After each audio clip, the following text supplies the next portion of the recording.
대부분의 투자자들은 기업이나 뭐 상품 같은 데 투자를 합니다. 매크로에 투자하는 건 아닌데요. 대부분이요.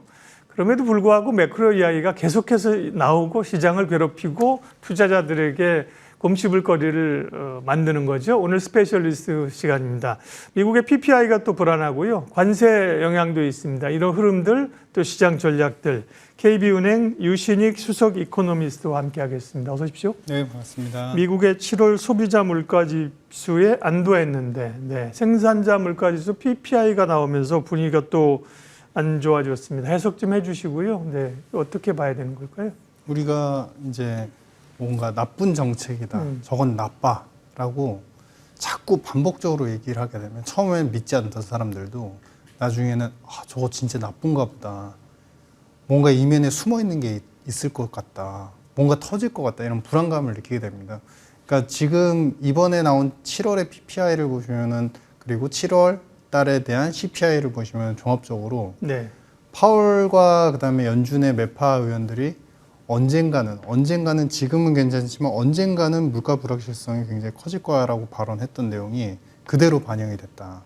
즉 지금 실제 PPI 내용을 보시면 실제 상품이라든지 그런 부분에서는 크게 나빠진 부분이 없습니다. 즉 푸드나 에너지 쪽은 오히려 안정세를 보이고 있는데요. 네. PPI에서 예. 오른 부분이 뭐냐면은 웨어링 하우스, 그러니까 우리 소위 얘기하는 이제 그 운송과 창고 임대 서비스. 예. 이게 뭐냐면요. 물건을 갖다가 그 창고 서비스 안에다가 넣어놓고 쟁겨놓는다라고 우리가 속된 표현이지만. 그 관세 때문에 예를 들면 그런 움직임이 미리 나타나고 있다는 거예요? 그렇죠. 예. 사람들의, 그러니까 트럼프가 당선된 직후에 네.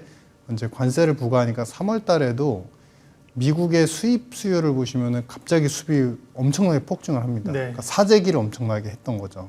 그런데 이번에 보니까 사재기를 하고 그동안의 CPI 추세를 보니까 상품은 그렇게 자극을 받지를 않아요. 신차가 오르질 않습니다.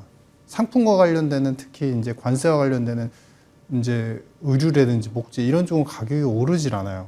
중국에 의존적인데도 불구하고.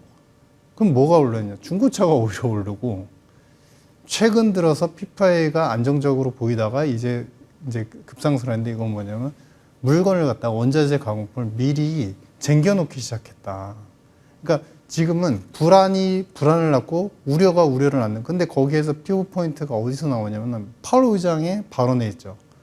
언제인지는 모르지만 언젠가는 물가 불확실성이 커질 거다. 즉 심리적인 요인 때문에 지금 나타난 PPI의 반등이 상당히 크다는 것이고, 이게 저희가 CPI나 그동안에 이제 그 수입의 관세, 그 다음에 관세 부과 이후의 사재기 현상, 이런 거를 다 종합해 보면 오래 갈 것 같지 않습니다.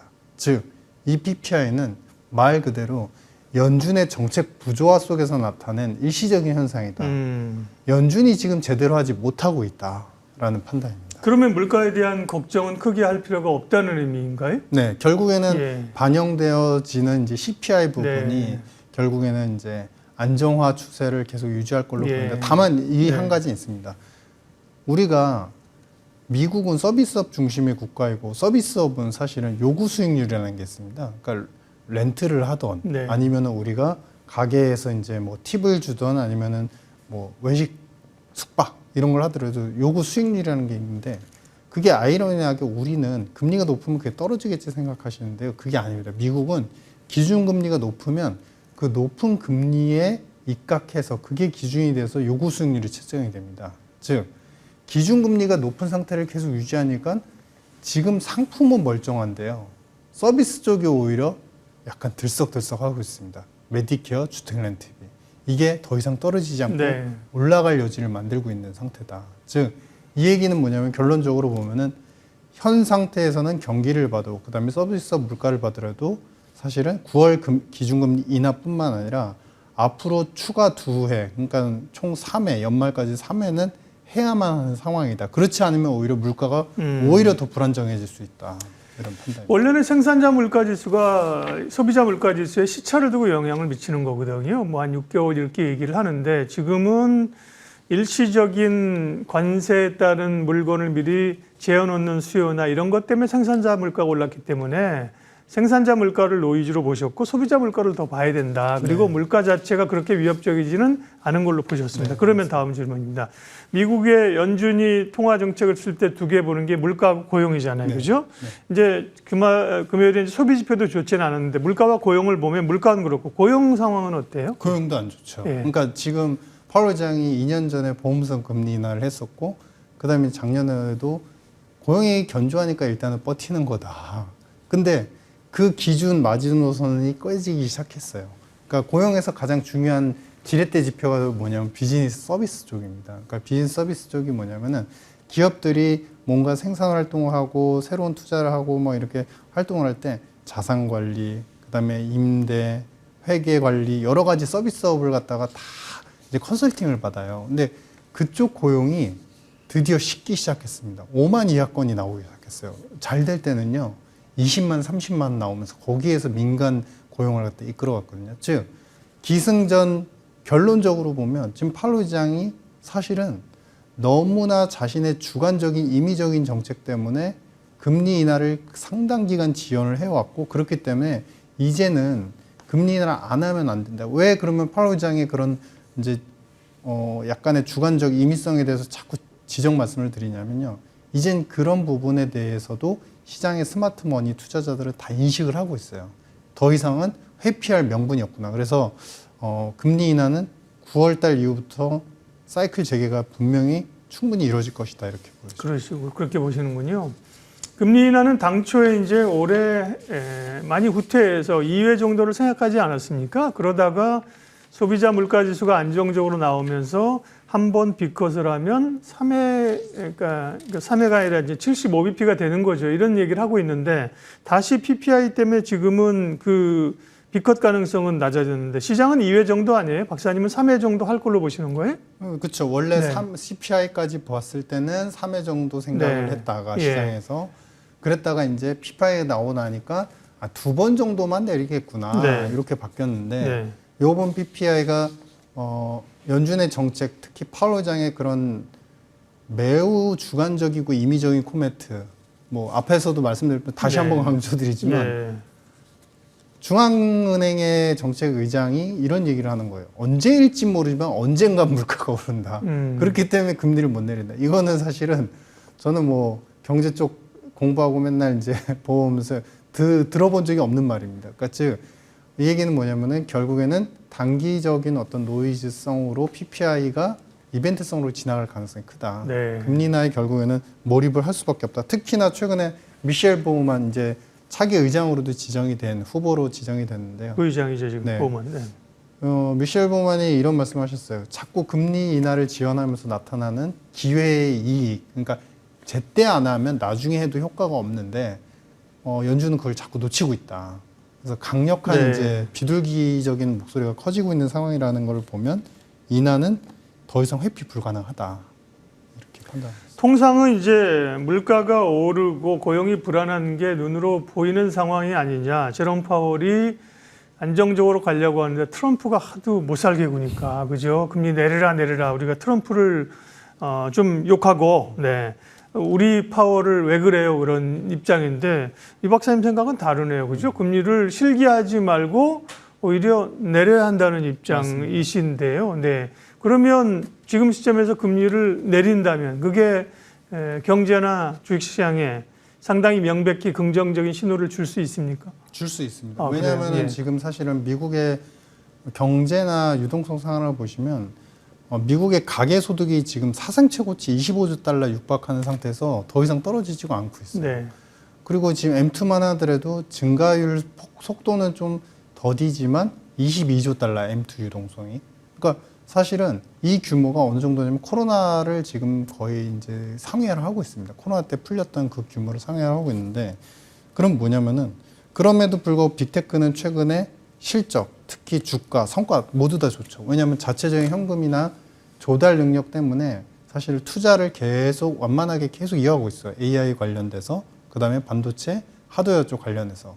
근데 여기서 뭐냐면은 중기업, 미국에서도 빅테크만 있는 게 아니라 중견기업 이하의 기업들이 많거든요. 근데 자금 조달 이슈가 해소가 안 돼요. 금리가 높으니까. 즉 투자를 하는 환경 자체가 돈은 많지만 금리에 대한 부담들이 아직도 중소, 중견 이런 기업들 입장에서 부담이 있다. 예. 금리 인하만 이루어지면은 이러한 혼란까지도 해소가 되면서 미국 시장 자체는 더 뜨거워질 수 있다. 네. 충분한 여건은 만들어져 있다. 이렇게 그렇게 보시는군요. 네.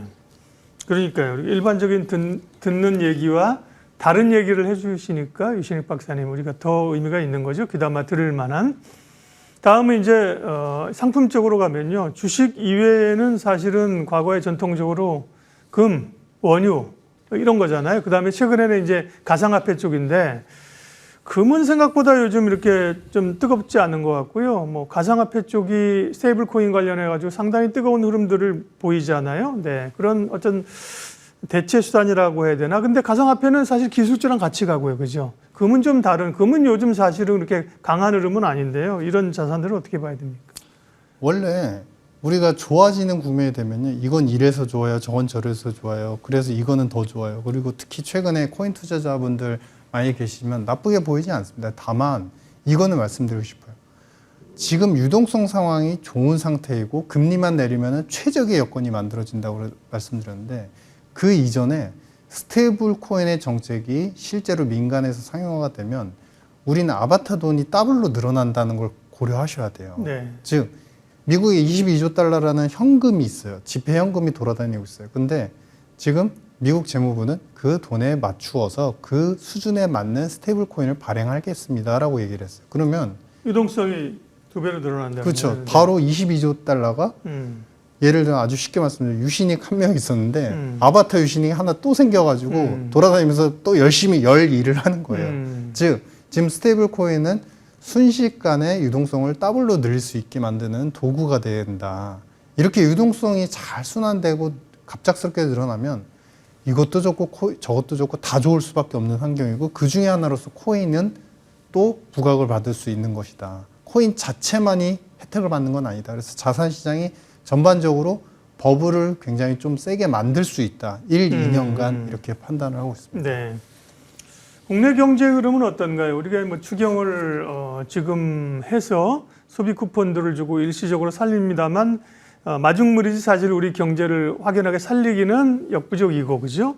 그 다음에 지금 트럼프 관세 때문에 우리가 어쨌든 또 이제 관세 부과가 되잖아요. 그게 제조업에 영향을, 거기다 법인세도 오르고, 그죠? 그런 것들이 이제 기업 체력이나 우리 경제에 미치는 영향은 어떻게 보세요? 하반기 내년. 네. 좀 안타까운 거는 항상 이제 가치적 기준의 경제 정책보다 실효적인 정책이 상당히 중요하고 그러한 부분들은 신흥국이고 체력이고 통화 주권 국가가 아닐수록 그런 부분은 사실 더 중요시 여겨지는데 미국은 그렇게 사실은 돈을 많이 풀고 많은 정책 지원이 있는데 특히나 트럼프 일기 때를 보시면은 투자 세액 공제, 이번에도 이제 그 텍스컷, 세금 감면 정책을 연장을 했는데 거기에서 그렇죠. 예. 또 투자 세액 공제 폭을 또 늘렸어요. 특히 반도체 쪽. 그러면은 우리나라 같은 경우는 약간 어려운 부분이 있습니다. 그러니까 뭐냐면 반도체, AI, 자동차, 신성장 산업, 우리나라를 이끌어가. 근데 알아서 밖에서 싸우라는 취지예요. 안에서 세액 공제도 해주고 R&D 투자 세액 공제라든지 아니면 여러 가지 세제 인센티브가 없는 부분이 상당히 아쉽다. 그래서 이런 부분이 좀 그래도 경쟁력이 있기 때문에 관세가 15%를 받더라도 해외 시장, 특히 미국이나 이제 결국 미국 시장에 대해서의 경쟁도가 되겠죠. 거기서 자동차 부분, 반도체 부분, 일본 대비해서 분명한 경쟁력을 4년 동안에 그동안 갖춰놨기 때문에 네. 이번 기회는 그래도 상대적인 수혜나 혜택의 가능성은 있다.